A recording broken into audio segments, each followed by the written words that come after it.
సెంటర్లపై focus పెట్టారు CM Revanth Reddy. కేంద్ర మార్గదర్శకాల్ని పట్టించుకొని కోచింగ్ సెంటర్లపై సర్కార్ దృష్టి సారించింది. రిజిస్ట్రేషన్, బోధకుల అర్హత, తప్పుడు ప్రకటనలతో ఆకర్షించడం, తగినంత స్థలం, నిబంధనలను పట్టించుకొని కోచింగ్ సెంటర్స్ ప్రభుత్వం కొరడా జులిపించనుంది. ఫీజులతో కోచింగ్ సెంటర్లు అడ్డగోలు దోపిడీకి బ్రేక్స్ వేయాలనే అంశంపై సర్కార్ దృష్టి సారించింది. విద్యా వ్యవస్థలో సంస్కరణలపై దృష్టి పెట్టిన ప్రభుత్వం సచివాలయంలో శ్రీధర్ బాబు, సీతక్క కేబినెట్ సబ్ కమిటీలో ఈ మేరకు కీలక నిర్ణయాలు తీసుకున్నట్టు సమాచారం.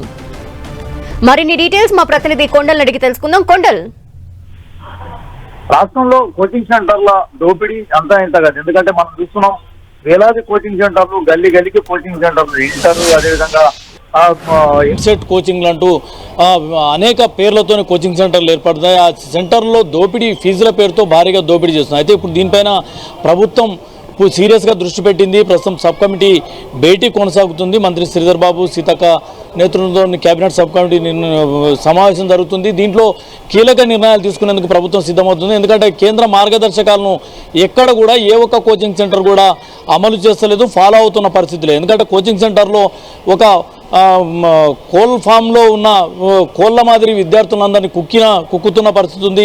ప్రతి విద్యార్థికి గ్యాప్, విద్యార్థి మధ్య ఒక స్క్వేర్ మీటరు గ్యాప్ ఉండాలి. అలా కాకుండా నిబంధనలు ఎక్కడ పాటించరు. దాదాపు వందలాది స్టూడెంట్ను ఒకే హాల్లో పెడతారు. అదేవిధంగా రిజిస్ట్రేషన్లకు సంబంధించి కూడా ఎక్కడ పారదర్శకత ఉండదు. అదేవిధంగా విద్యను బోధించే బోధకులకు సంబంధించి క్వాలిఫికేషన్స్ మెయింటైన్ చేయాలి. ఆ క్వాలిఫికేషన్ సంబంధించి ఎక్కడా నిబంధనలు పాటించరు.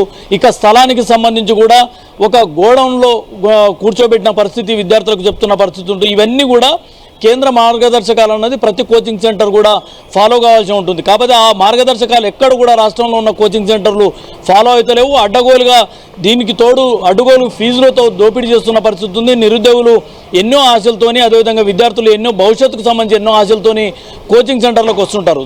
తల్లిదండ్రులు అప్పులు సప్పులు చేసి కోచింగ్ సెంటర్లో జాయిన్ చేస్తుంటే దీనికి ఎలాంటి ప్రమాణాలు పాటించకుండా ఫీజుల పేరుతో అడ్డగోలు దోపిడీ చేస్తున్న పరిస్థితుల్లో ఇప్పుడు రాష్ట్ర ప్రభుత్వం ఈ కోచింగ్ సెంటర్ల పైన కొరడా జులిపించేందుకు సిద్ధమవుతుంది. కేంద్ర మార్గదర్శకాలు అమలు చేసే విధంగా ఒక విద్యా వ్యవస్థలో ఒక సంస్కరణలు తీసుకొచ్చే దిశగా ప్రభుత్వం ముందుకెళ్తున్నట్టుగా మనకు అర్థమవుతుంది. ఇప్పటికే రాష్ట్రంలో విద్యా కమిషన్ ఏర్పాటు చేసింది.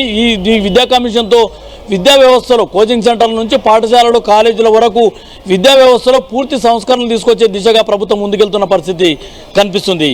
కొండలు, ఇప్పుడు మీరేవైతే నిబంధనలు లేదంటే ప్రమాణాలు తెలిపారో అవన్నీ కూడా పాటించే వాటికంటే పాటించని ఈ కోచింగ్ సెంటర్సే ఎక్కువగా ఉన్నాయి. ఈ నేపథ్యంలో మరి ప్రభుత్వం అసలు వాటిపై ఎటువంటి ఆంక్షలు విధించే అవకాశాలు కనిపిస్తున్నాయి? ఆ కోచింగ్ సెంటర్స్ ని మూసివేయడం జరిగే అవకాశాలు ఉన్నాయంటారా, లేదంటే ఫైన్లు విధించే అవకాశం ఉందంటారా?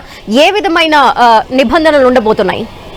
ఖచ్చితంగా మీరు అన్నది. ఎందుకంటే ఎక్కడ కూడా ఈ మనం ఇప్పుడైతే ప్రస్తావించిన కేంద్ర మార్గదర్శకాలు ఏవైతే ఉన్నాయో ఆ మార్గదర్శకాలు అన్నది ఏ ఒక్క కోచింగ్ సెంటర్లో కూడా అమలు కాని పరిస్థితి ఎక్కువగా ఉంటుంది. మనం చూస్తుంటాం, గల్లీకి కోచింగ్ సెంటర్లు ఉంటాయి. ఒక్కొక్క కోచింగ్ సెంటర్లో సెక్షన్లను ముందే ప్రకటించాల్సి ఉంటుంది.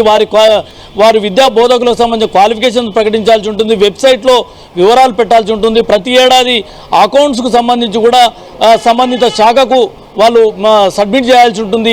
ఇవి ఏవి కూడా ఏ ఒక్క కోచింగ్ సెంటర్ కూడా అమలు చేయట్లేదు. అందుకోసమనే వీటన్నిటిని కఠినంగా అమలు చేసే దిశగా ప్రభుత్వం నిర్ణయాలు తీసుకోబోతుంది. సబ్ కమిటీలో కీలకమైన చర్చ దీనిపైన జరుగుతున్నట్టుగా తెలుస్తుంది. దీనిపైన ఒక కీలకమైన నిర్ణయం కూడా తీసుకునే అవకాశం ఉంది. కోచింగ్ సెంటర్లను కట్టడి చేయకపోతే విద్యార్థుల భవిష్యత్తుకు సంబంధించిన అంశం ఇది. వీటి పట్ల కొంత కఠినంగా వ్యవహరించాలన్నది ప్రభుత్వం నిర్ణయం తీసుకుంది. కాబట్టి ఈ కోచింగ్ సెంటర్ల అడ్డుగోలుతానని కట్టడి చేసేందుకు ప్రభుత్వం సిద్ధమవుతున్నట్టు భావించాల్సి ఉంటుంది. ఖచ్చితంగా వీటిని మూసేసేందుకు కూడా ఎలాంటి వెనకాడవద్దన్నది ప్రభుత్వం భావిస్తున్నట్టుగా మనకు తెలుస్తున్న అంశంగా ఉంది. వాటిపైన ఖచ్చితంగా చట్టపరమైన చర్యలు తీసుకుంటూనే ఒకవేళ మార్గదర్శకాలను ఫాలో అయ్యే కోచింగ్ సెంటర్లను ప్రోత్సహించడం కూడా ప్రభుత్వం చేయబోతుందని తెలుస్తుంది. ఏదేమైనప్పుడు కూడా రాష్ట్రంలో ఈ కోచింగ్ సెంటర్ల వ్యవహార శైలి అన్నది పేరెంట్స్, ముఖ్యంగా విద్యార్థుల తల్లిదండ్రులకు ఒక శాపంగా మారిందని చెప్పుకోవచ్చు. ఎట్ ది సేమ్ టైం ఆ విద్యార్థులకు కూడా అంతే శాపంగా మారింది. కోచింగ్ సెంటర్లకు వచ్చే విద్యార్థులు ఎవరు కూడా సంతోషంగా చదువుకునే పరిస్థితి కనిపించట్లేదు. ఒక రకమైన భారీ ఒత్తిడితో కోచింగ్ సెంటర్లో ఉంటారు. వందలాది మందిని ఒకే రూమ్లో కిక్కిరిసి విద్యను బోధిస్తున్నారు. విద్య బోధించే వాళ్ళు ఎక్కడ ప్రమాణాలు కూడా ఉండని పరిస్థితి ఉంది. కాబట్టి వీటన్నిటిని సరిచేసేందుకు ఒక సంస్కరణల దిశగా ముందుకెళ్తున్న పరిస్థితి అయితే ప్రభుత్వం కనిపిస్తుంది. దీని పట్ల ఒక కఠినమైన నిర్ణయాలు తీసుకుంటూ కోచింగ్ సెంటర్ల పైన కొరడా జులిపించేందుకు ప్రభుత్వం సిద్ధమవుతున్నట్టుగా మనకు అర్థమవుతుంది. Okay, thank you Kondal.